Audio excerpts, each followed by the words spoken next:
you can't control people.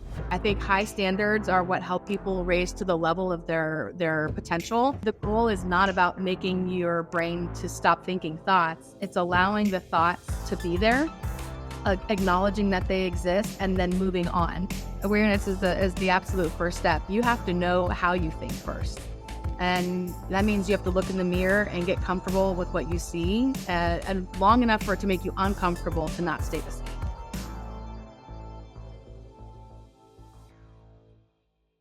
What's going on, everybody? Welcome to another episode of the Reside Platform Podcast.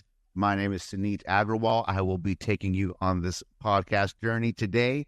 We have a very special guest, Mie Yamashita. Hey. Mie, how are you? Freaking awesome. How are you? Good. This is going to be fun, so I'm excited. You're a date. Tell everybody a little bit about yourself in case they've never heard of you. So Mie Yamashita, I am a production coach and trainer. I coach agents and team owners and people all over the country on how to sell more homes and have more quality of life. And I've been doing that now for a little over 5 years. 5 years. Okay, great. And I think that this is such a great topic. So let's dive right in. Let's go. You started working with us at the Reside Platform has it been a month yet? It's like 5 weeks now. 5 weeks. Awesome. So as of the recording of this, it's been 5 weeks. Yeah. And like, what is your outlook on like productivity and like supporting agents to be productive? You know, let's face it. I mean, it's 1099, it's emotional, it's independent contractor. For so many people, it's the first time having that kind of professional freedom. Yeah. And dude, let me tell you, my first year, like I did super good, like my first 3 months, and I made a bunch of money my first 3 months. And then I had a bunch of cool checks. I was like, I'm going to like start watching Regis and Kelly and like Al Roker in the mornings. So I'm with Regis and Kelly. Maybe it was Michael Strahan part of my second part of my first year of real estate. Anyhow, I thought that's funny. I fixed that problem real quick. I haven't seen that shit since. But so what is your outlook on that productivity and kind of what we're just talking about? Yeah. So this is something that when I had first started coaching agents, it was at a productivity coaching program, and it was like almost exclusively new agents. And, we had 5 in the PC program, productivity coaching program, when I started. And my team leader and I recruited over 100 agents. We had over 180 agents in the program in under a year. And so that's a lot. Dude, that's a ton. And to recruit 100 agents in under a year was like awesome. And then getting into production. And that was what I had learned really quickly, was like every coaching program, every team was struggling with new agents getting into production. And it's a difficult thing to do because you can't control people. And I think that's the approach that a lot of people try to take by, I believe in high standards. I don't really align with extreme standards that are like cutthroat. I think high standards are what help people raise to the level of their potential.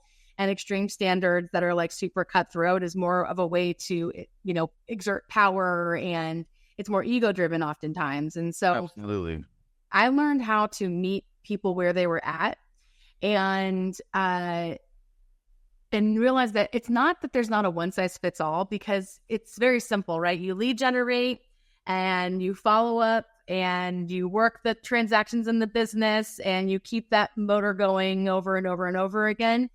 And so it's not that it's one size fits all. It's that we can all apply that philosophy, but then you totally remove the human out of that equation when you think that I just do this. And so the thing that I've heard over and over and over again was, I know what I need to do. I just need to do it. I know what I need to do. I just need to do it. Totally. And that was an aha moment, is that it's not that people don't understand what to do, and it's not that they don't want it, because I have people in my office crying about financially, what am I going to do? And I'm not seeing any business, but I'm doing all the work. Sure. And so I was very clear on, they want it. Okay. It's not that they don't want it. they know what to do. So it's not skill set, or it's not like knowledge. It was physiology. And so I started understanding like neuroplasticity and neural pathways, and how our like programming can really interact with our ability to like transcend these thresholds that hold us back. So wow, deep. Started playing with that. Like it. Yeah. And I was doing a lot of my own work at that time too, like working through, traumas and all these things. So, and I had at that same point broken through one of the biggest thresholds I'd ever experienced in my life that held me back for years, was that I was so conditioned to my survival mechanisms, because that was my childhood growing up, as I had to survive. And I started realizing that my survival skills no longer translated. Like, they weren't going to get me to thrive. They got me that far, but I would have to like change who I was as a person to actually like break through and succeed at another level. So working with agents and like bringing it back around to productivity, it was understanding the narratives that they had, and then identifying the behaviors that they had, getting them aware of it, and then learning how to do it ugly, do it scared, do it imperfect, so that they could actually just like make forward momentum, and then they would catch the momentum. Wow. That's great. I'm convinced. Good. So, dude, what are some of the narratives? Oh my God. I'm not self-disciplined. Can we cuss on this? Yes. Why am I such a huge piece of shit? Why do I suck? Why am I not self-disciplined? Things like that. Which the narratives are really just your brain's, like, it's the manifestation of your brain trying to conserve energy, because you're creating new neural pathways by firing neurons, and they like fire, wire. Sure. And so like, it's just the manifestation of that resistance of using that energy is just stories. And people perceive that story as a monologue, but it's a dialogue. That's so deep. I love it. I was on a call with Neil Bailey Hay yesterday, and I know that you know Neil, so shout out to Neil. He was saying something about myelin. Is that what you're talking about? Myelin, like the neuro something? Myelin is, and this is something, if you guys know, Carmen was talking about at the most recent Maverick event. Like, myelin is really like, it's just the reinforcement of that. Like, it's like coding the neurons or the neural pathways, and like a coax cable is how she described it. But it just reinforces the strength of that neural pathway. Fascinating. That's some other level stuff. Yeah. Good. I'm glad that I work with people that know about it. Good. Because I could go down a wormhole. When all my free time, I'm learning about ancient aliens. Hey, I've got so many questions and thoughts on that too. I've been obsessed with like that. What's that guy? Who's that actor? Hustle and Flow. Anyways, the guy talking about Calvin. You know who it is. Yeah. Anyhow, I digress. So the narratives are, I'm not self-disciplined. What else? I'm not capable. I'm never going to be enough. I'm never going to be a good agent.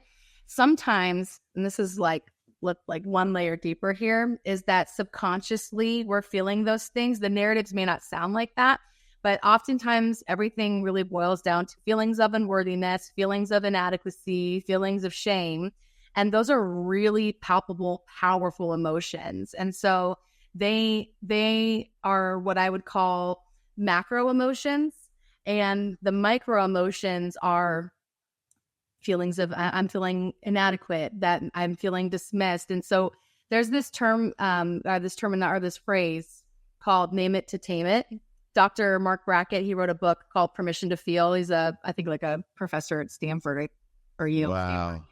And he talks about like actually naming those things, and just acknowledging them allows them to essentially release the energy around it, or the power that they have over us. And so when these narratives come into play, which they're going constantly all day, like nonstop, And it's very similar to meditation. I hear all the time when people talk about meditation, they're like, I can't meditate because I can't make my brain stop thinking. And the goal is not about making your brain to stop thinking thoughts. It's allowing the thoughts to be there, acknowledging that they exist, and then moving on. And so it's like when those thoughts show up, those narratives show up, you can say, I noticed that narrative is there. That's a thought. And then you either take action or you think a different thought. I love it. And I'm like thinking of like the contrarian views on that, like, and then it's almost deeper because we're talking about just the first step to like developing your fucking mindset, right? Yes. 100%. Right. So how does somebody develop their mindset? What's the tactical way to develop your mindset? Because I have thoughts on it. I know what I did. I'd love to hear your thoughts. I really do. You want me to go first? Because I'd love to hear your Ladies thoughts. First. Okay. Yeah. Awareness is the first step. Awareness is the absolute first step. You have to know how you think first. And that means you have to look in the mirror and get comfortable with what you see, and long enough for it to make you uncomfortable to not stay the same. Meaning that you have to be willing to step into a space to say, I have opportunities, I have gaps, there are things that I need to shift. A lot of us, I see this a lot. We play the victim, but not in the sense of like so literal, like where they're not actually, they have a narrative or they have a story around, and it's ego. It's like, so let me give you an example. I never fail. I always keep going. Nothing can hold me back. Okay. That sounds like very, like that's positive, right? And actually Why am I laughing? Why am I laughing right now? Yes. Go ahead, please. Like, so there is something to be said about having affirmations and like reinforcing positive thoughts, but sometimes it's a smokescreen that will actually hold you back from looking at your truth. Wow. Self-awareness first. Yes. Self-awareness is step number one. Yeah. You know what I think about? I love that. But if it's hard for a lot of people to be self-aware when they don't know yet. I feel like you grow into self-awareness. Do you know what I mean? Especially like, let's say this is, I am a bartender. I've never really had any real jobs, so I made me think. I'm a bartender and I get a real estate license and I'm 28. I'm 32. Mm-hmm. Like, I'm only self-aware about what I've been doing as a bartender. Right. Where I had to clock in, right? So how do you build that mindset that first year where it counts? Have you ever thought about that? How do you build that? The people that I see that are able to actually change their mindset were willing to. And so if you're not willing open-minded, you won't hear it. Like, there are people I talk to all the time, and I actually just choose not to work with them. Like when I was doing a lot more coaching, is if someone was really like beholden to their limiting beliefs or like would refuse to see things differently because either A, their arrogance made them believe that they knew better and that there was nothing left to learn, which is one of the like biggest red flags that you're dying already, right? If you're just like totally unwilling to change. Or they would think that person, like me, you can't teach me what I need to know. So they're just like unwilling to be open-minded in general or open-minded to certain people. And either way, they're just actually refusing to be open. I like that. Yeah, open-minded. I think a great way to get your mindset going early on is experience some wins early on. Uh-huh. That's a big part of it. So you're going to have to hustle or be lucky. I think you can control your hustle more than your luck. And if you're that lucky of a person, you should play the lottery. Yeah. Right. And then, being open-minded and good with being coachable and like mentors. I just actually made a post about mentors like 2 seconds ago on the social. Not literally 2 seconds ago, but right before we got on. Not during the show. Because for me, I mean, I came in real estate and I was completely friggin' broke. I had lost everything. I even lost like 60 pounds, so I didn't even have any clothes that fit me. Oh, damn. And I was like living in a house with no siding and no internet. And like my mom gave me a couple bucks and I was on unemployment. And 6 months of that and like breeding dogs. Oh, yeah. I don't know, state license. I remember you telling me this story. Right. And then like I was, oh, well, if I can just afford internet and like dog food and money to go party because I was single at the time, then I'll be good. Mm-hmm. And I experienced some wins early on. I got some deals early on from showing up every day. Mm-hmm. And I didn't know what a podcast was. And the first one I ever listened to was Joshua Smith, my homie, GSD mode, right? And got all up in there and figured it out. Read MREA, right? Yeah. And just kept on getting those wins by showing up and programming myself. Yeah. And now I think what works best for mindset is I am a complete sucker for a morning routine. And I'm sure I've talked about it on enough of these podcast episodes. If any listeners are curious, I'm sure I've told you about it, but I'm a sucker for it. My shit is dialed. Yeah. All the hokiness that they tell you to do, check. Yeah. Oh, yeah. Affirmations. Affirmations, like, hell yes. Goals, gratitude, manifestations. I do that every day. Everybody. You know, yes.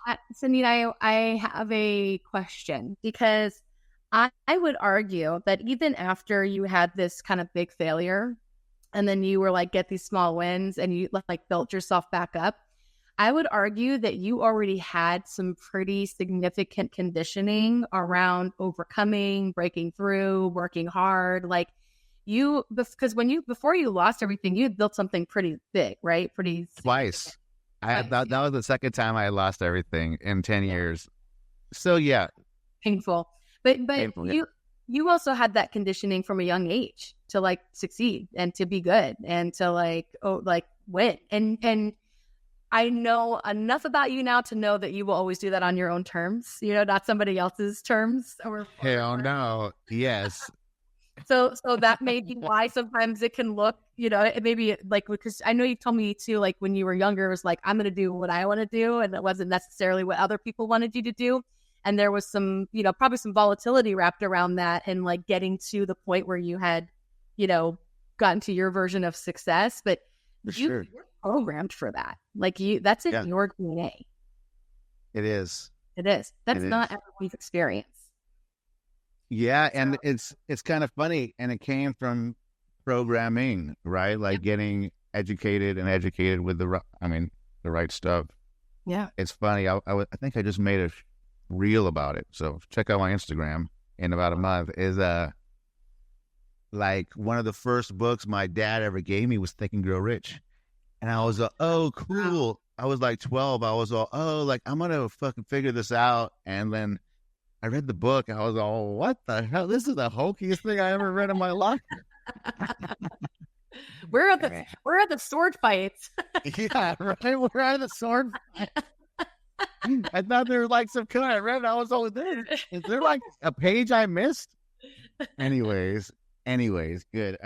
So back to the productivity. So once the mindset is done, like how much of it do you think is like skill set?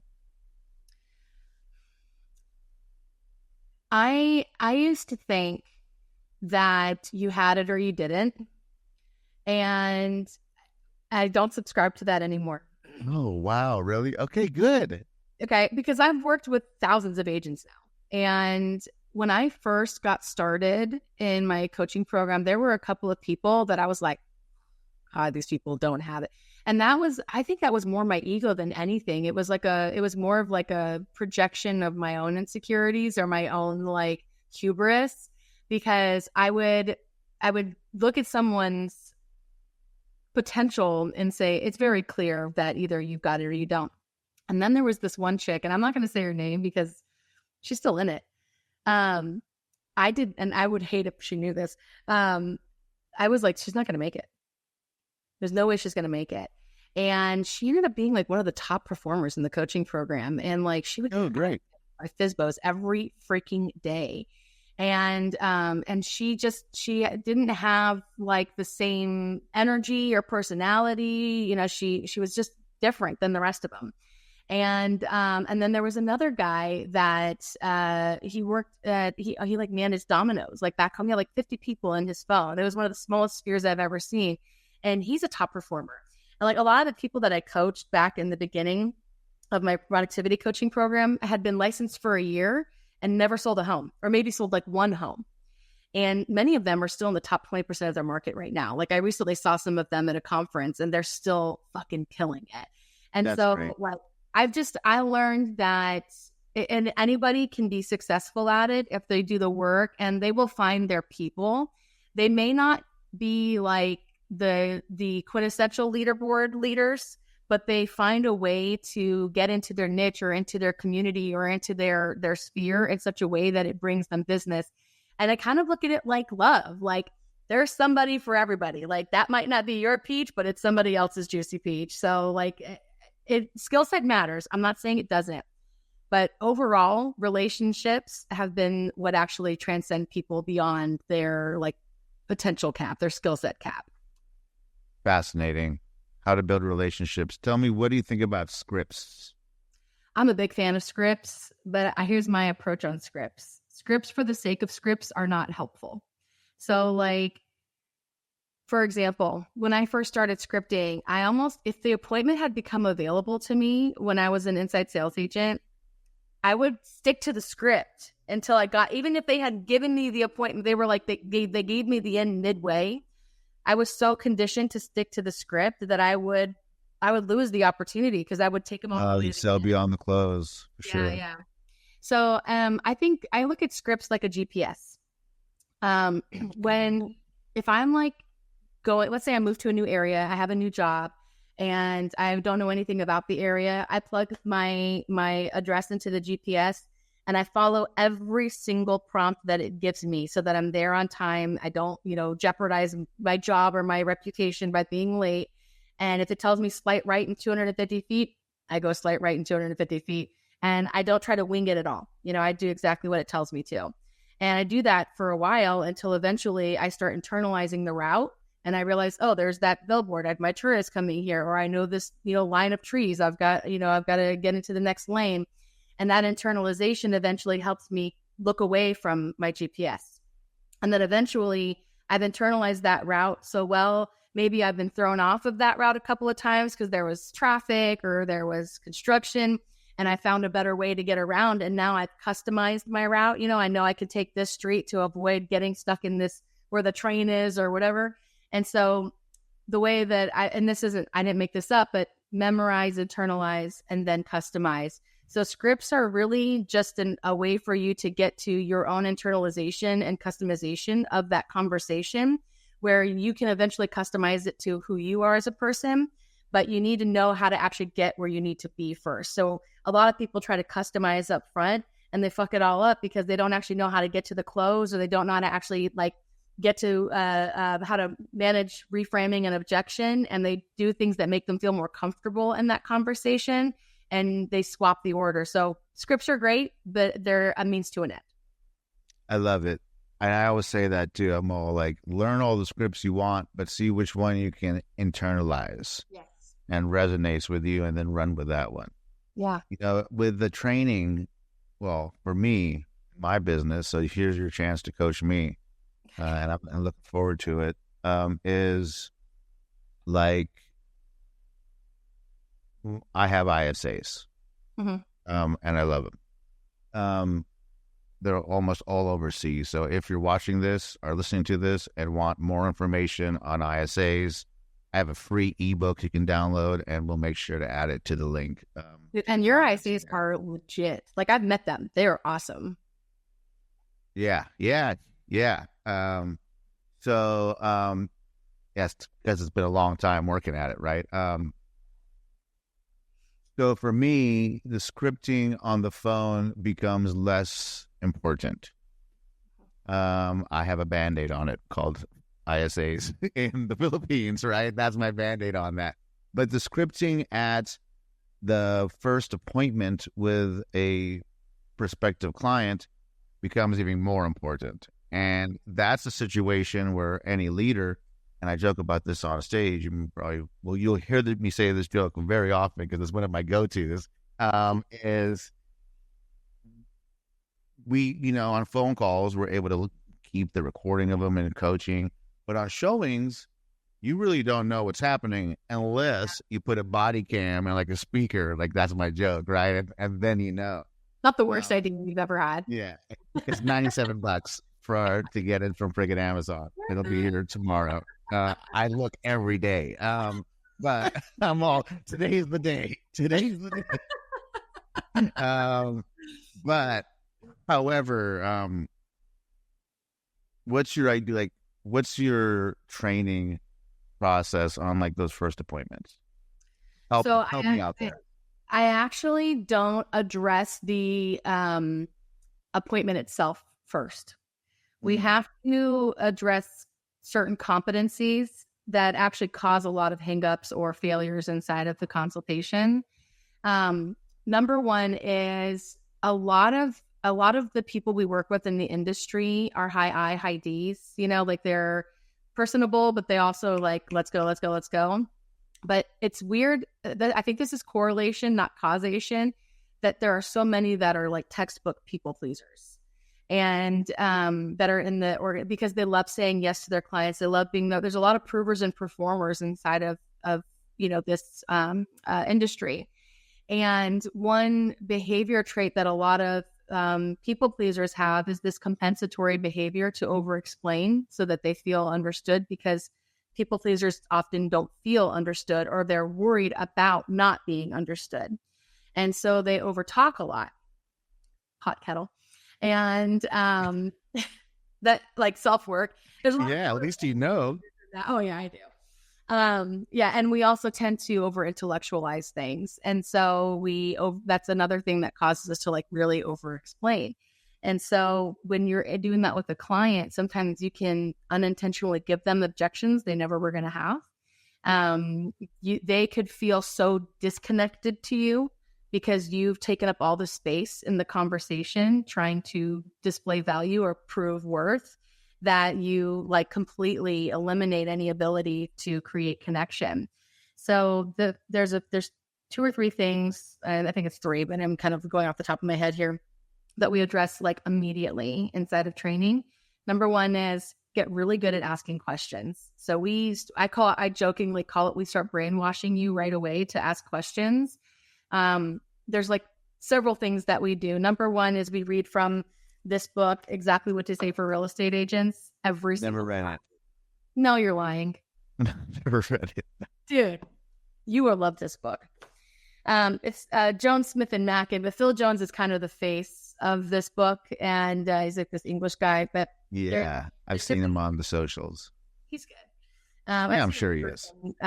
With Gary Keller once at like a little like mini mastermind. It was cool. But there's like prompts, and then they give you like explanations on these prompts. So one of the failures that I had as an inside sales agent, and that I see agents deal with constantly, is they immediately go into handling objections. And the most aggressive like lead generators will teach you how to do that, like immediately start handling them. And it's like, it's more salesy than relational. But you get speed, but it causes you to become very transactional, and transactional real estate agents work way harder than relational agents ever will. And like long-term, like sustainable in their business. Like, there's this book called How I Overcome the Fear of Call Reluctance. It's like this spirituality book meets lead generation. And it's really good, but he talks about how it's like, they do like, it's like 30% more work or something as a transactional agent than like a relational agent. So the question asking removes you from the objection handling, and it actually shifts you into a space of objection reframing. And the reframing of objections positions you, it shifts the power dynamic and it brings you to the same side of the table as opposed to being across from one another. So now it becomes us against the problem, and which is like great relationship advice instead of me against you. So the objection reframing shifts the power dynamic, and it aligns values and desires. The other thing that we do is we train them on a very specific practice on how to role play, which is like week 2. Like all of our agents that are in Reside Production Academy right now, they're getting ready to learn this. It is a 15-minute structure where they have to ask for the appointment 3 times. They have to bypass the objection twice and not handle it till they've heard it the 3rd time. And they have to give feedback a very specific way and then receive feedback a very specific way. And this causes them to learn how to live with the discomfort of somebody's perception of them. It helps them to not reflexively handle objections, because that is where they lose faster. And then it teaches them how to notice when to notice the opportunity, and then how to actually ask for permission to take that opportunity, or to actually take that opportunity. So question asking will change the way that they interact inside of these consults. But then the other thing that I find really interesting is and I'm not doing a good job of this right now, right? I'm just like talking at you because it's a podcast. But if we were in a consult, it would be different.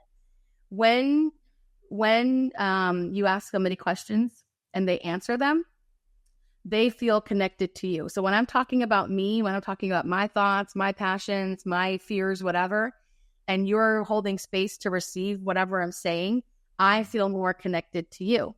So if I'm talking less in that consultation and asking questions and letting that person, quote unquote, control the conversation, they're feeling connected to me. And that is how reciprocity can occur, and how rapport will be developed, because emotional proximity will start to cultivate, because now they're feeling that connection. So the bridge gets gapped, or the gap gets bridged, when they become really good at asking questions and then learning how to hold space. And then I teach them how to respond to certain things as well. But all of those things, I don't even have to address what to say in the consultation, because just by the relationship, which we do tell them how, like we do talk about the consultation, but just that one shift of becoming more relational in the experience, it sets you apart from everybody else who's saying, and we market this, and we've sold this many homes, and blah, blah, blah, blah, blah. Sure. We've got to talk about those things, but I just take a different approach. That's so good. That's so good. What's 2 great wins you've had in coaching agents through your process? You don't even say any names. Yeah. I have one.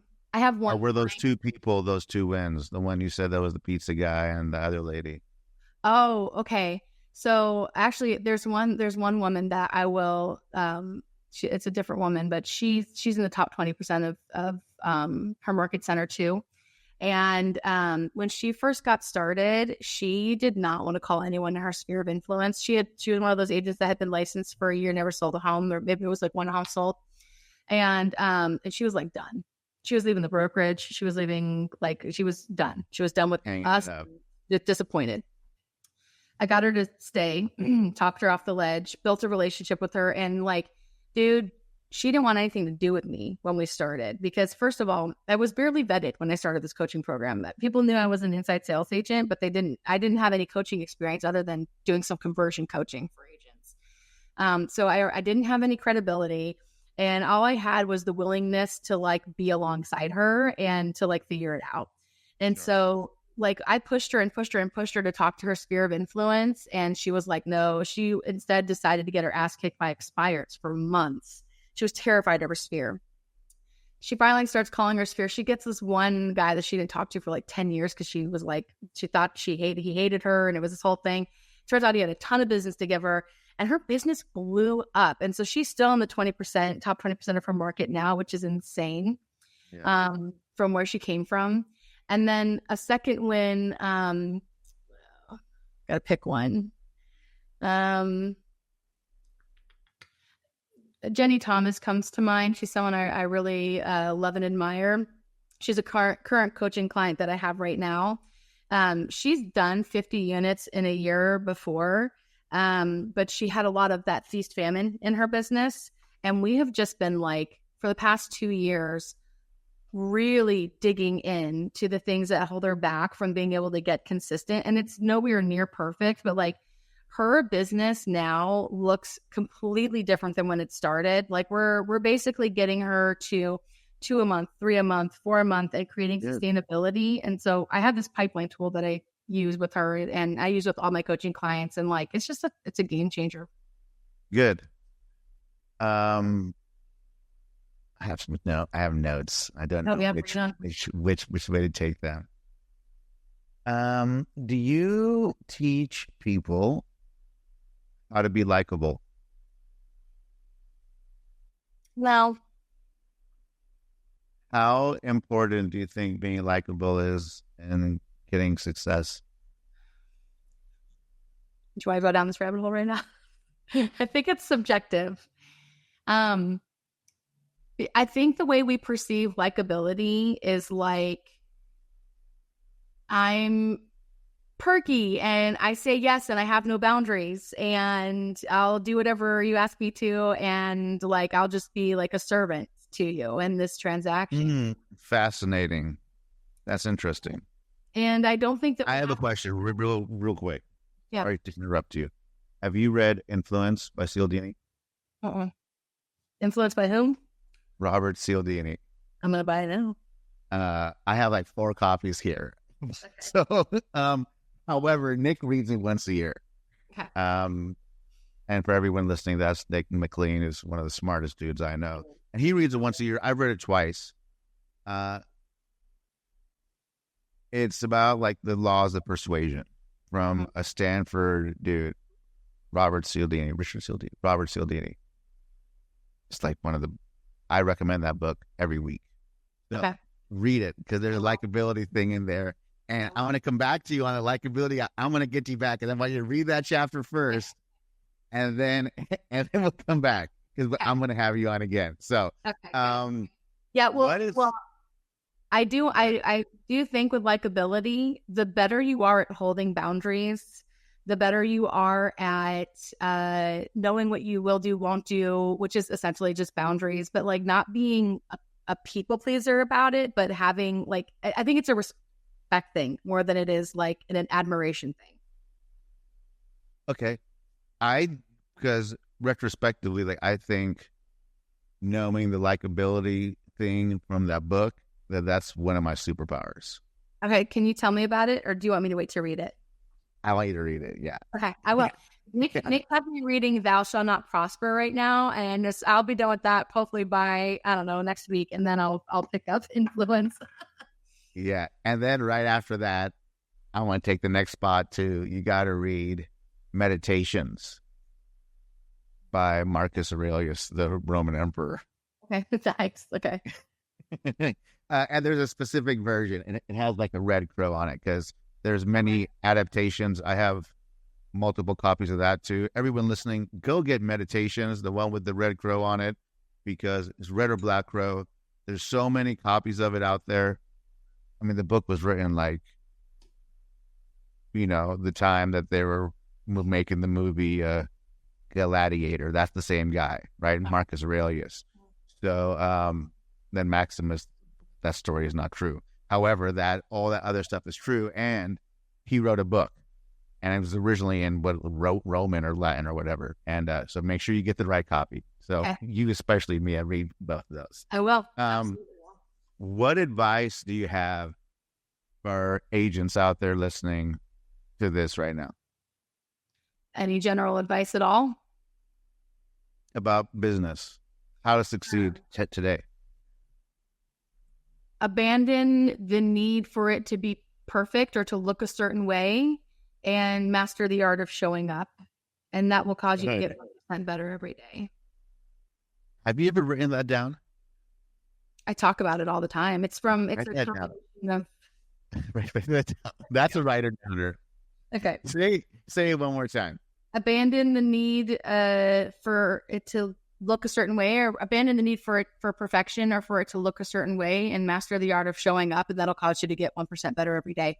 That's like pasted together from like how to do the work and James Clear, Atomic Habits. And, I'm regurgitating stuff I've learned, but that's good. Secret sauce. How about team leaders? I'll post it on Facebook today. How about that? Okay, good. What about team leaders? All right, this one's not going to be popular. Not everyone is like you. You're in the 0.01%. You're not even in the 1%. In most cases, team leaders that have this really high vitality and they're on their own track. They're on their own racetrack running and looking around, asking and wondering, it's not that hard. Why can't you just do it? That is what is leading you to your biggest frustrations, because your expectations are your own suffering, and you have to learn how to meet people where they're at and stop labeling everyone else a failure because they're not doing it the way you would do it, or at a high efficiency like you do it. Yeah, totally. I think that's great advice. Meet people where they're at. Yeah. Yep. Good. What are you doing with Reside Production Academy? I am training agents, performance-based, skill set-based, production-based is the whole process of our 6-week program. And so we are teaching them on skill set competencies, how to shift the way they show up in conversations. We're staying production-based. So we are, holding specific metrics to their production as goals for that end of that 6-week program together. And the goal will be that they have 3 signed agreements by the end of that 6 weeks. That's awesome. Yeah. And buyer agreement, listing agreement signed, but them getting in front of enough people, holding, consults every week and so forth. And then getting really clear on the mindset piece. So it's not just a motivational speech for 6 weeks. It's a space for you to really examine where you're at and then learn how to move forward from that space. I love that. That sounds so good. And if anybody wants more information on that or the Reside platform, that is our platform that gives teams and team leaders everything they need from training, tech, financials, coaching. We'll drop that link in the notes, resideplatform.com. What are you most excited about right now, Mie? Dude, the trajectory is awesome. Like looking at especially coming back from Maverick, that was my first taste of seeing all of you guys together and really getting to experience your energy and to understand your passions. And the combination, any one of you have done really amazing, incredible things. So seeing all 4 of you together and how well you work together, there's a lot of trust between you guys. And there's a lot of synergy between you guys. And so the trajectory of where Reside is going is not just inspiring, it's exciting. And so I'm loving where I'm at right now. I've fallen in love with our team owners and you guys and our staff and the circle that you guys run in is like, makes me want to be, it is causing me already to level myself up. Yeah, right. Level up. Good. Well, Mie, thank you so much for coming on today. That was fun. I'm definitely going to have you on a bunch more. I got all kinds of ideas. So I'm excited about that. For everybody watching and listening, I want you guys to get inspired by what Mie said, because that is real talk from the front lines of training and people getting productive. And I know for many people, it's hard out there. So take some inspiration, take something back. If you want more information on Reside Platform, resideplatform.com, or you can drop me a DM on any social channels. And if you liked this episode, good. I hope you did. We work hard. Share with a friend, like and subscribe, and we'll see you next time.